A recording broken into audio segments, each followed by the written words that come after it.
বলবো। আমার গৌর সুন্দর নাম এনেছিলেন এই কলির পাপ হত জীবকে নামের দ্বারা উদ্ধার করবার জন্য। তাই গৌর সুন্দরের চরণে আমার শত কোটি প্রণাম। আমার ভক্তিমতী পিতামাতার চরণে আমার শত কোটি প্রণাম। এখানে আগত সাধুগুরু বৈষ্ণবের চরণে আমার শত কোটি প্রণাম। এখানে আগত মায়েদের এবং বাবাদের চরণে আমার শত কোটি প্রণাম। আমার এই ক্ষুদ্র দল সম্প্রদায়ের চরণে আমার শত কোটি প্রণাম। আমার শিক্ষাগুরু এবং দীক্ষাগুরুর চরণে আমার অনন্ত শত কোটি দণ্ডবাদ প্রণাম।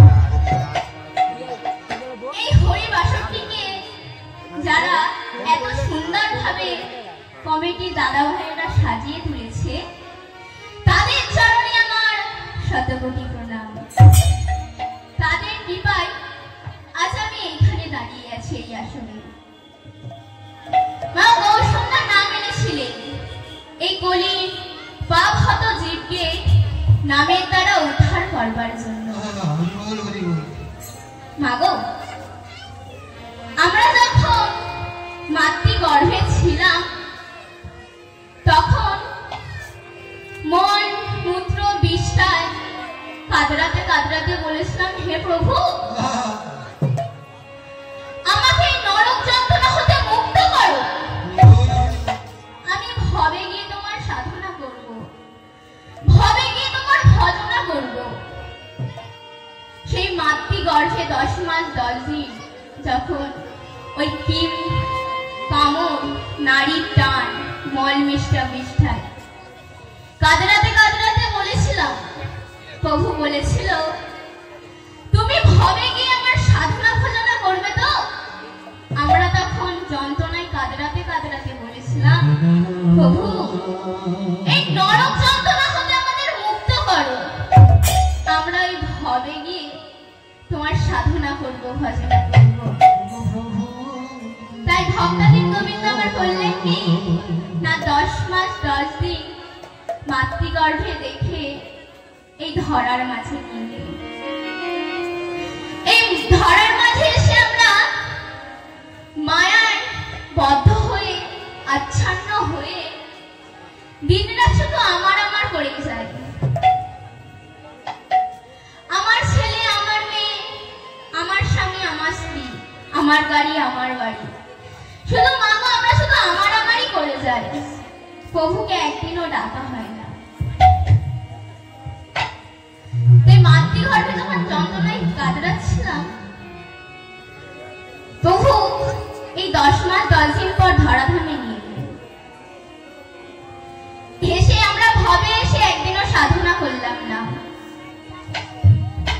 সাধন ভজন করলে তবে তো প্রভুর কৃপা লাভ করা যাবে। তাই পদকর্তা কি কলম দিচ্ছে, তোমরা ভজনিতা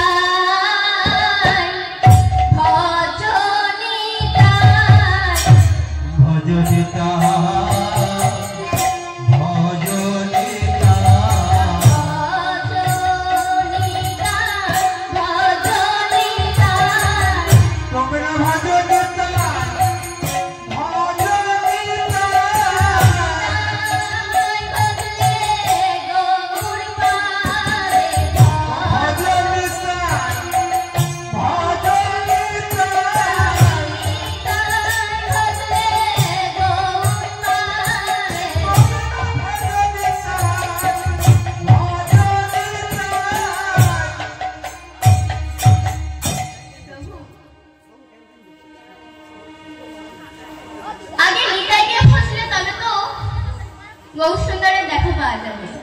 আচ্ছা মাগো, আপনারাই বলুন, ধরুন আপনাদের উঠানে একটি পাত্র খোলা আছে, তার তলদেশে জল।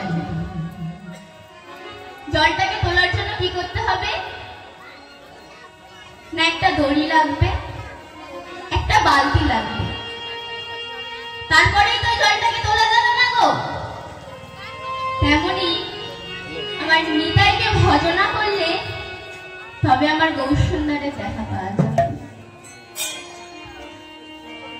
আমার গৌরসুন্দর নাম এনেছিলেন, সে কোথায় এসেছিলেন? একদিন শিষ্যরা গুরুদেবকে জিজ্ঞাসা করছেন, গুরুদেব,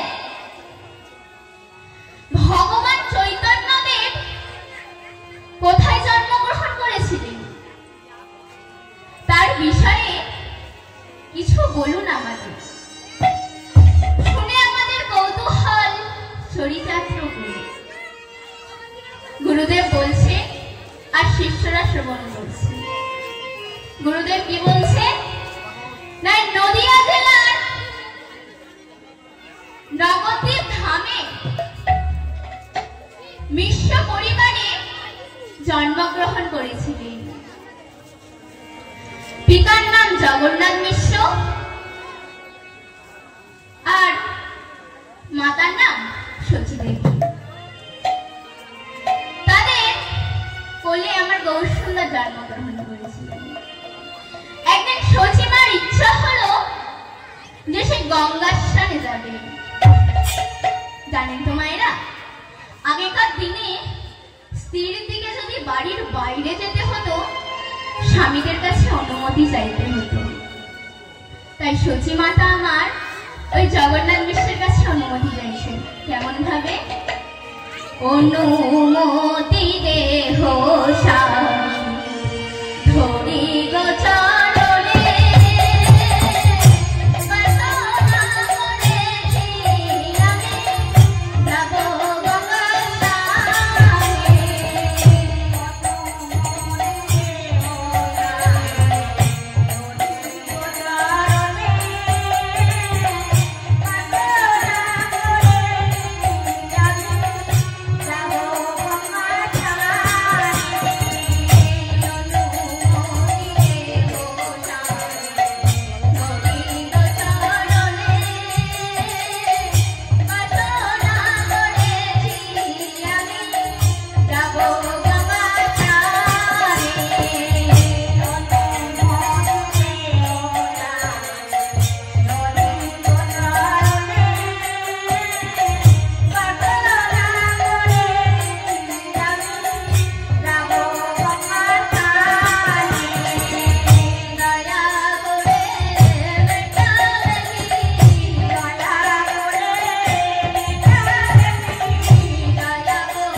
জগন্নাথ মিশ্র বলছেন,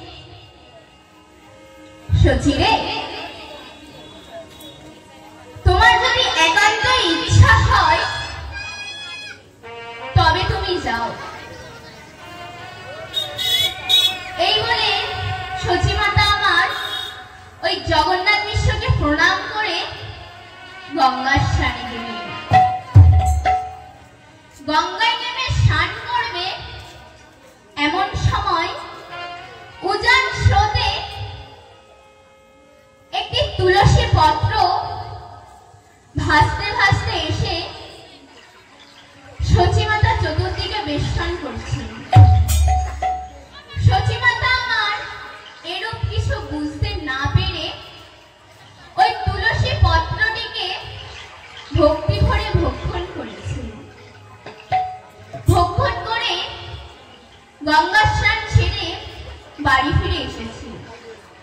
বাড়িতে এসে বলছে, জানেন তো স্বামী, আমি যখন ওই গঙ্গায় নেমে স্নান করছিলাম তখন উজান স্রোতে একটি তুলসী পত্র ভাসতে ভাসতে এসে আমার চতুর্দিকে বেষ্টন করছিল।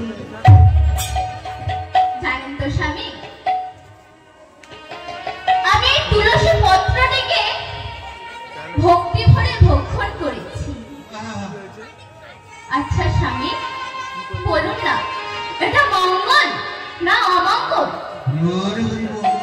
জগন্নাথ মিশ্র বলছেন, সচিরে মঙ্গল কি অমঙ্গল তা তো বলতে পারবো না, জানতে হলে সেই ভক্তাদিন গোবিন্দই জানে। তাই জগন্নাথ মিশ্র কি বলছেন, মঙ্গলময় হে হরি জানে,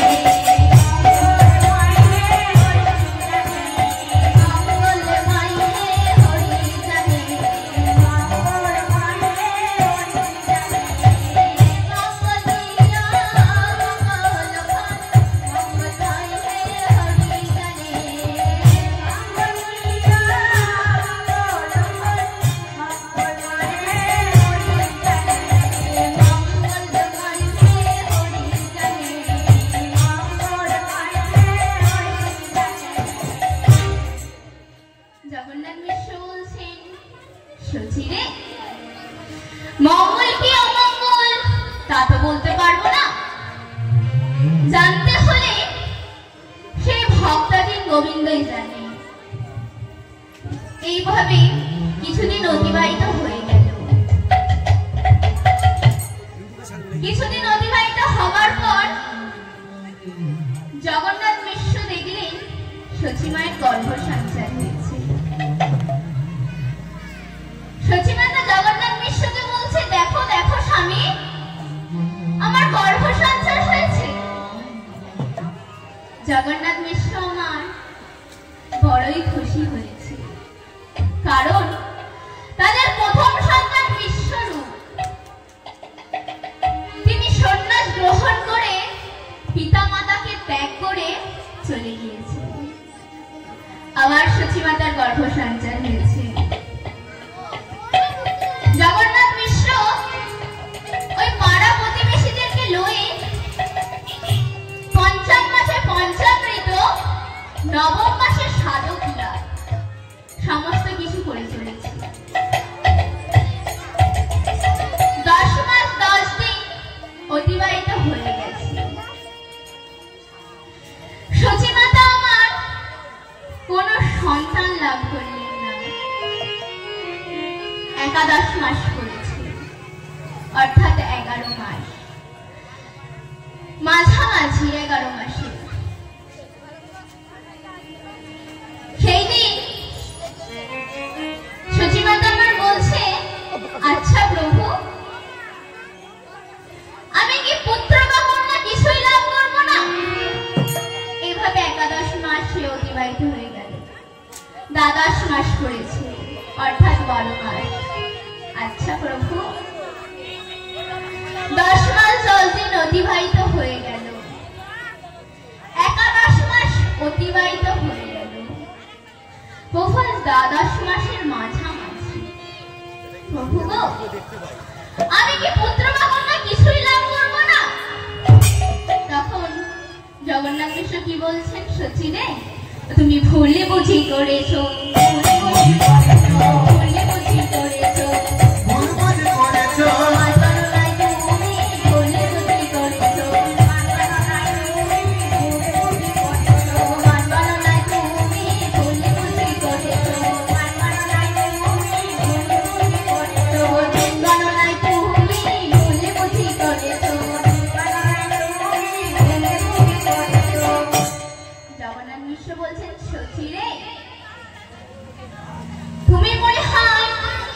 দিন মাস গুনতে ভুল বলেছে। এইভাবে 12 মাস অতিবাহিত হয়ে গেল। 13 মাস করেছে, অর্থাৎ 13 মাস। ঠিক এক পল বেলা থাকতে সচিমাতা আমার বলছে, জানেন তো স্বামী, আজ মনে হয় আমি পুত্র বা কন্যা কিছু লাভ করব। তখন ওই জগন্নাথ মিশ্র করলেন কি, নয় নিমবৃক্ষের তলে সুতি কারাগার নির্মাণ করে দিলেন। ফাল্গুন মাস, আকাশে পূর্ণিমার চাঁদ উঠেছে। ঠিক এক পল বেলা থাকতে গৌরসুন্দর আমার সচিমাতার কোলে জন্মগ্রহণ করলেন। তাই পদকর্তা কলম দিচ্ছে কেমন ভাবে? ফাল্গুন পূর্ণিমা তিথি নক্ষত্র ফাল্গুনি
জন্মগ্রহণ করলেন।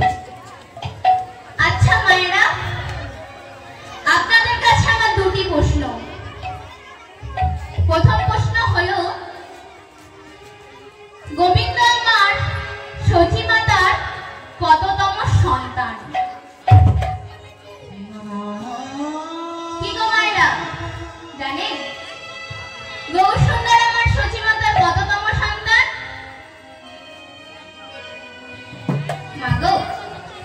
গৌর সুন্দর হলেন সতী মাতার অষ্টম গর্ভের সন্তান।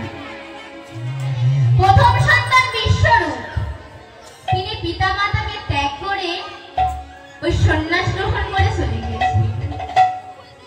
বিশ্বরূপের পর সতী মাতার গর্ভে আমার ছয়টি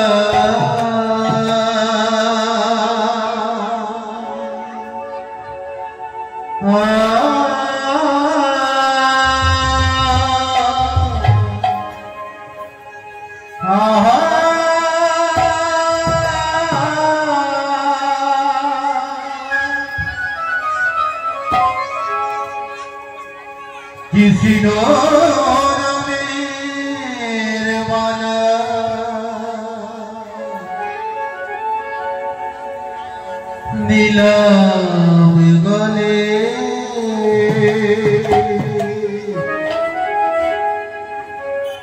প্রণব জানা প্রভু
আর আর গৌরসুন্দর হলেন আমার শচীমাতার অষ্টম গর্ভের সন্তান।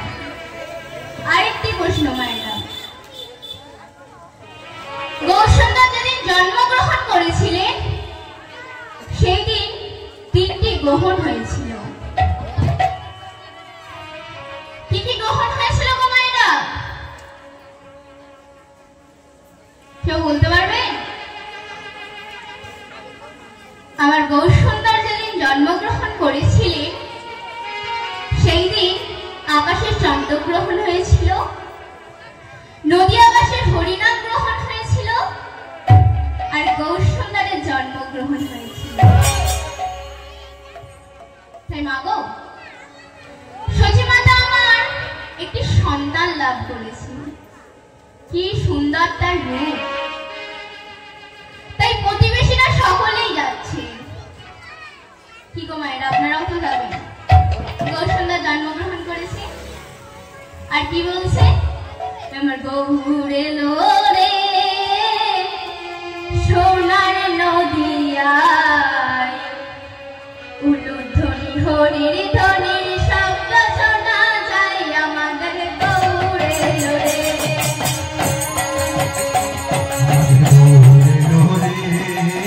সোনার নদিয়া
নদিয়াবাসী সকলেই যাচ্ছে, আপনারাও যাবেন তো? কিসে করে নাম আনবেন? নাম আনার জন্য তো একটা কিছু দরকার। কিসে করে নাম আনবেন? ঘর থেকে তাহলে বালতি নিয়ে আসেন, নাহলে ব্যাগ নিয়ে আসেন।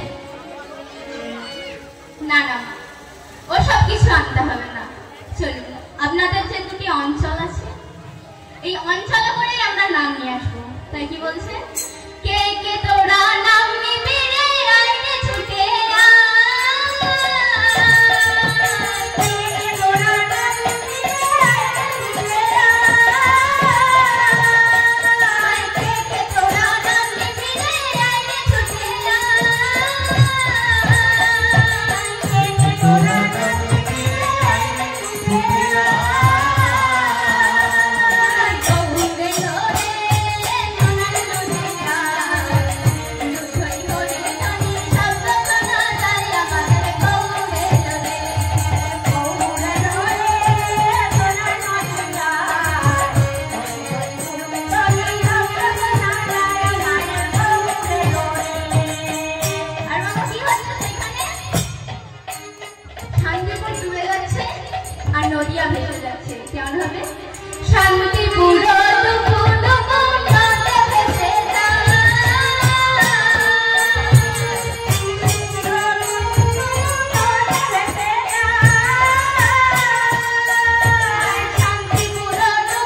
তুই কোথায় গেলি রে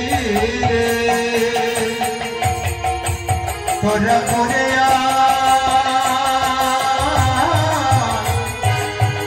ওরে ফিরা সোনা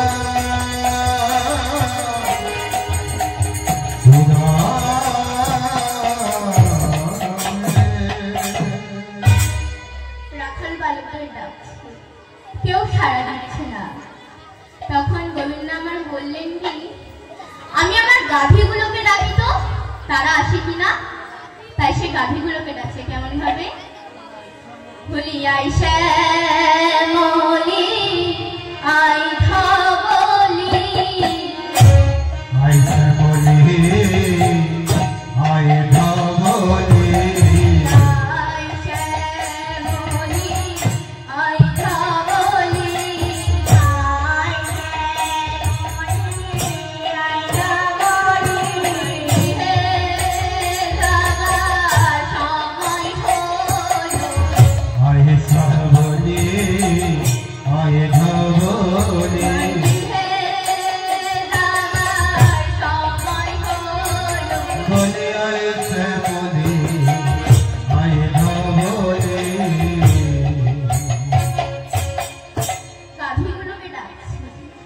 গাভীগুলো সাড়া দিচ্ছে না।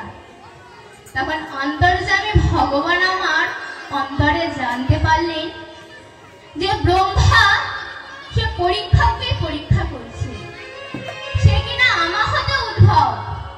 আচ্ছা মায়েরা, ব্রহ্মা তো ভক্তাধীন গোবিন্দের নাভিপদ্ম থেকে উদয় হয়েছিল, তাহলে সে ভক্তাধীন গোবিন্দর সন্তান, সে কিনা পুত্র হয়ে পিতাকে পরীক্ষা করছে। তাই অন্তর্যামী ভগবান আমার অন্তরে জানতে পারলেন যে সিঙ্গার পর্বতের গুহাগারে দ্বাদশ রাখাল বালক আর নবলক্ষ ধেনু পাষাণ ঢাকা দেয়া আছে। তাই গোবিন্দ আমার বললেন কি না, নিজ লোমকূপ হতে দ্বাদশ রাখাল বালক আর নবলক্ষ ধেনু সৃষ্টি করে যে যার গৃহে পাঠিয়ে দিলেন। প্রতিবেশী আত্মীয় স্বজন কেউ জানতে পারল না। পরদিনের মতো ওই দ্বাদশ রাখাল বালক লয়ে আর নবলক্ষ ধেনু লয়ে বৃন্দাবনের মাঠে গোচারণ করছে। আর ওই নারদ বৃন্দাবনের পথ ধরে যাচ্ছে বিনাই ঝঙ্কার দিতে দিতে। কেমন ভাবে, বাজরে বিনে সাতন সুরে হরি গুণ গান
মর্তবাসী সবাই কুশল।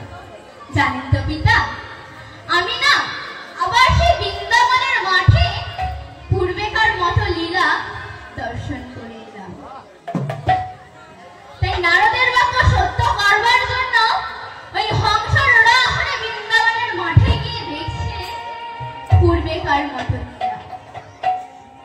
তাই ব্রহ্মা আমার ভয়েতে একবার ওই সিঙ্গার পর্বত আর একবার বৃন্দাবনের মাঠ সিঙ্গার পর্বত, একবার বৃন্দাবনের মাঠ। এইভাবে বারবার সিঙ্গার পর্বত আর বৃন্দাবনের মাঠ যাতায়াত করতে করতে বৃন্দাবনের মাঠে এসে কি দেখলেন? এক বিরাট অট্টালিকা। নারদ ভাবলেন ওই অট্টালিকার ভেতরে কি আছে আমায় প্রবেশ করে দেখতে হবে। তাই ব্রহ্মা আমার ওই অট্টালিকার প্রথম দ্বারে গিয়ে কি দেখছে না, অষ্টমুখ ব্রহ্মা কৃষ্ণ গুণগান গাইছে। কেমন ভাবে? হরে কৃষ্ণ হরে কৃষ্ণ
ভয় হয়ে গেছে। আমি যদি একবার কৃষ্ণ গুণগান গাই আমার 4 বার বলা হয়, আর এ যদি একবার কৃষ্ণ গুণগান গাই এর 8 বার বলা হয়। তখন আদি ব্রহ্মা বলছে, কে তুমি? কেন? নবব্রহ্মা বলছে, কেন তুমি কি দেখতে পাচ্ছ না আমি নবযুগের নবব্রহ্মা? আদি ব্রহ্মার ভয় হয়ে গেছে। তাই অষ্টমুখ ব্রহ্মাকে বলছে, দেখো তুমি আমার পথ ছাড়ো, আমি ভেতরে প্রবেশ করব। তখন নবব্রহ্মা বলছে, তোমার যদি কোনো বৈষ্ণব পুত্র থাকে তাদের পরিচয় দিয়ে তুমি ভেতরে যেতে পারো। তাই ব্রহ্মা পুত্রদের পরিচয় দিচ্ছে, সনক, সনন্দা, নারদ ইত্যাদি। তখন নবব্রহ্মা বলছে, বাহ তুমি তো বৈষ্ণবগণের পিতা, যাও যাও ভেতরে যাও।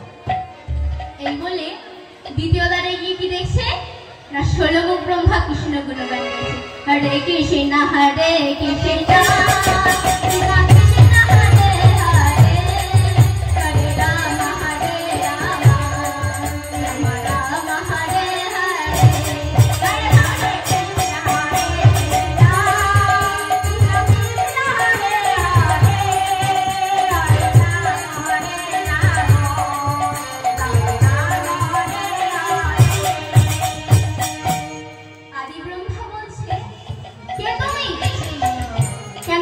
পাচ্ছ না আমি নবযুগের নবব্রহ্মা? আদি ব্রহ্মার ভয় হয়ে গেছে। আমি যদি একবার কৃষ্ণ গুণগান গাই আমার 4 বার বলা হয়, আর এ যদি একবার কৃষ্ণ গুণগান গাই এর 16 বার বলা হয়। তাই দ্বিতীয় দ্বারে ওই বৈষ্ণবগণের পুত্র পরিচয় দিয়ে তৃতীয় দ্বারে দ্বিতীয় দ্বারে কি দেখছে না, 32 মুখ ব্রহ্মা কৃষ্ণ গুণগান গাইছে। সেইখানে বৈষ্ণব পুত্রদের পরিচয় দিয়ে চতুর্থ দ্বারে গেলেন। চতুর্থ দ্বারে কি দেখছে না, 64 মুখ ব্রহ্মা কৃষ্ণ গুণগান গাইছে। কেমন ভাবে? কৃষ্ণ কেশব কৃষ্ণ মাধব মধু মাখা হরিনাম, জপরে জপরে জপরে রসনা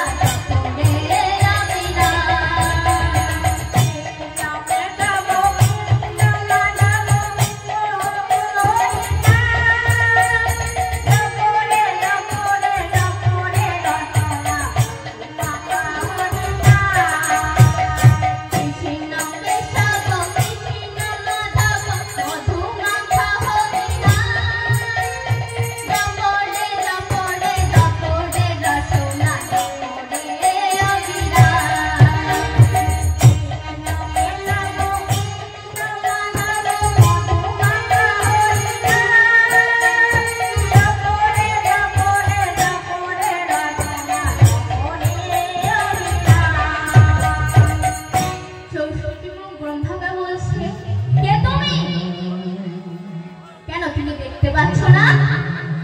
নবযুগের নবব্রহ্মা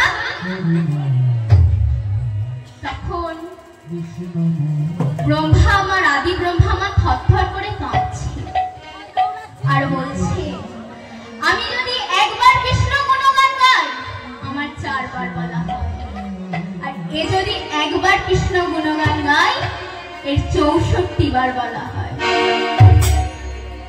আদি ব্রহ্মা ভয়ে ভয়ে কাঁপছে। ওই চতুর্থ দ্বার গিয়ে ছেড়ে গিয়ে অন্তঃপুরে গিয়ে কি দেখছে না অনন্ত কোটিমুখ ব্রহ্মা ওই কৃষ্ণের পদতলে বসে কৃষ্ণ গুণগান গাইছে। গোপনন্দন কৃষ্ণের চরণ ধরে কৃষ্ণ গুণগান গাইছে। আর আদি ব্রহ্মার কি হচ্ছে ওদার নয়নে ধারা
তখন ভক্তাদের গোবিন্দ আমার বলছে ব্রহ্মা তোমার পাপের কর্মফল তোমাকে ভোগ করতে হবে। তাই তুমি এ জেনে না কর্মফল ভোগ করলেও আগত কলিতে তোমাকে কর্মফল ভোগ করতে হবে।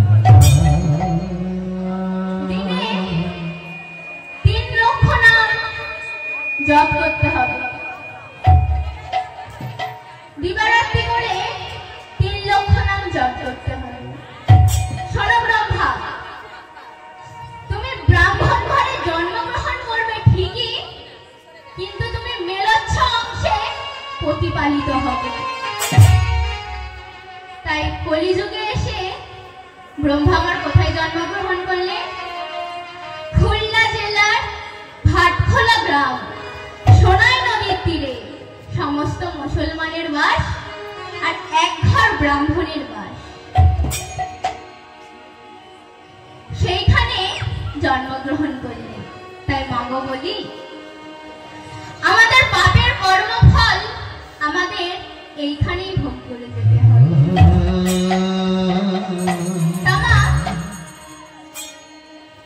আজ আমরা যে লীলাটি আস্বাদন করব সেই লীলাটির বিষয়বস্তু হল ভক্ত কবি জয়দেব।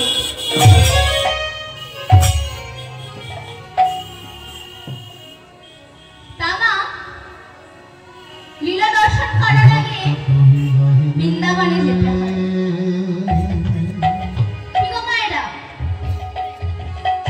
বৃন্দাবনে যাবেন তো? কে কে যাবে মায়েরা বৃন্দাবনে? আমরা এইখানে যে হরিনাম সংকীর্তন করছি এটাই আমাদের বৃন্দাবন। আমরা চলুন বৃন্দাবনে বসে একটু কৃষ্ণ গুণগান গাই। আচ্ছা মায়েরা কে কে যাবে হাত তুলুন জিজ্ঞেস করে ও বাবা তোমাকে যেতেও হবে না। চলুন নায়না। দেখে যা দেখে যা দেখে যা দেখে যা দেখে যা জানে জানে আজ কৃষ্ণ এলো বৃন্দাবনে।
বর্তমান নাম কেন্দ্রবিল্ল। সেই কেন্দ্রবিল্ল গ্রামে এক দরিদ্র ব্রাহ্মণ আর এক ব্রাহ্মণী বাস করতেন। ব্রাহ্মণের নাম ভোজদেব আর ব্রাহ্মণীর নাম বামাবতী। তাদের একমাত্র সন্তান জয়। জয়ের লেখাপড়ায় মন নাই। সকালে উঠে বনের মতো কোথায় যে চলে যায়, আবার মধ্যাহ্ন ভোজনের সময় বাড়ি ফিরে আসে। বাড়িতে এসে সেবা করে। একদিন পিতামাতার বড়ই চিন্তা হলো যে জয়ের পিতামাতার অবর্তমানে তাকে দেখাশোনা করবে। তাই তারা দুইজনে যুক্তি করলো স্বামী স্ত্রীতে যে জয় আজ বাড়ি ফিরে এলে ওকে বলবো যে একটি সংসার করতে। তা জয়কে আমরা সংসার সাজিয়ে দিয়ে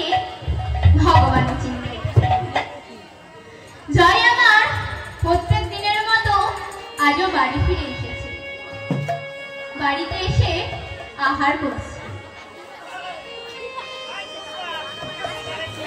তার পিতামাতা বলছে, দেখ জয়, আমাদের তো বয়স হয়েছে, তা তোকে আমরা সংসার সাথে সাজিয়ে দিয়ে ভগবানের চিন্তায় থাকবো। জয় বলছে, মা গো, সংসার বড়ই জটিলময় পদার্থ মা,